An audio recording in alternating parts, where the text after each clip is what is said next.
ಹಾಕಿ ನಮ್ಮನ್ನ ನಮ್ಮ ಬೆಳೆ ತಗೊಂಡ್ಬಂದಿವಿ, ನಮ್ಗೆ ಯಾರಿಗೂ ಬೇಕಾಗಿಲ್ಲ. ಪಾಪ ನೀರು ತಂದು ಕೊಟ್ಟಾನ, ಅದಕ್ಕೆ ಧನ್ಯವಾದ ಸಲ್ಲಿಸುವ ಅಷ್ಟೇ. ಅದಕ್ಕೆ ಇದನ್ನು ತಲೆಗಿಟ್ಟಿದ್ದಾರೆ. ನೀವು ನಮಗೊಂದು ಅಲ್ಲ ನಾ ಹೇಳ್ತೀನಿ ಸರ್, ನನ್ನ ಸಂಘಟ ಆರ್ಗ್ಯುಮೆಂಟ್ ಮಾಡ್ಬೋದು, ನಾವು ಓಪನ್ ಆಗಿ ಹೇಳ್ತೀವಿ.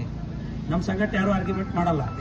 ಒಂದೇ ಮಾತು, 10 ನಿಮಿಷ ಮೇಲೆ ಯಾರು ಆಫೀಸರ್ ನನ್ನ ಸಂಘಟ ಆರ್ಗ್ಯುಮೆಂಟ್ ಮಾಡಿಲ್ಲ, ನೀವು ಮಾಡಬಾರ್ದು. ನಿಮಗೂ ಒಳ್ಳೇದಲ್ಲ, ನನಗೂ ಒಳ್ಳೇದಲ್ಲ. ನಿಮ್ಮ ಹಿಂಬಲಕರಿಗೂ ನೀವು ನಾನು ಏನ್ ಹೇಳೋದ ಹೇಳ್ತೀನಿ.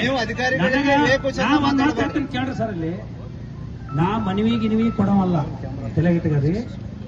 ನಿಮಗ ಬಂದೋಬಸ್ತ್ ಕೊಡ್ರಿ ಅಂತೇಳಿ ಪ್ರೊಸೀಜರ್ ಪ್ರಕಾರ ಲೆಟರ್ ಕೊಡೋದಿತ್ತು, ಕೊಟ್ಟಿವಿ.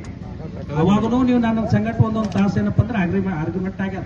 ಆದ್ರೂ ನಾ ಬಂದೀನಿ ಹೋರಾಟಕ್ಕೆ. ನೀವು ಪ್ರೊಟೆಕ್ಷನ್ ಕೊಡಲ್ಲ ಅಂದ್ರೂ ಬೇಕಾದಲ್ಲಕ್ರಿ ನೋಡಮಂತಂದಿವಿ. ಪ್ರೊಟೆಕ್ಷನ್ ಕೊಟ್ಟಿರಿ, ಇವತ್ತು ಸರಿಯಾಗಿ ಪ್ರೊಟೆಕ್ಷನ್ ಕೊಟ್ಟಿಲ್ಲ. ನನಗೆ ಎಲ್ಲಿ ಮುದ್ದೆ ಬಳಕ್ ನೀವು ನಿಮ್ ಜೀಪ್ ಕಳಿಸ್ರಿ, ಪಬ್ಲಿಕ್ ನಿಮ್ ಜೀಪ್ ಕಳಿಸ್ರಿ. ಅಲ್ಲಿ ಏನಪ್ಪಾ ಅಂದ್ರೆ ಹೈವೇ ರೋಡಿಗೆ ಪಬ್ಲಿಕ್ ತೊಂದ್ರೆ ಅಂತಂದ್ರೆ ಜೀಪ್ ಕಳಿಸಿಲ್ಲ. CPS ನಾ ಮಾತಾಡಿ ನಿಮಗೆ ಫಸ್ಟ್ ಆಫ್ ಆಲ್ ಏನಪ್ಪಾ ಅಂದ್ರೆ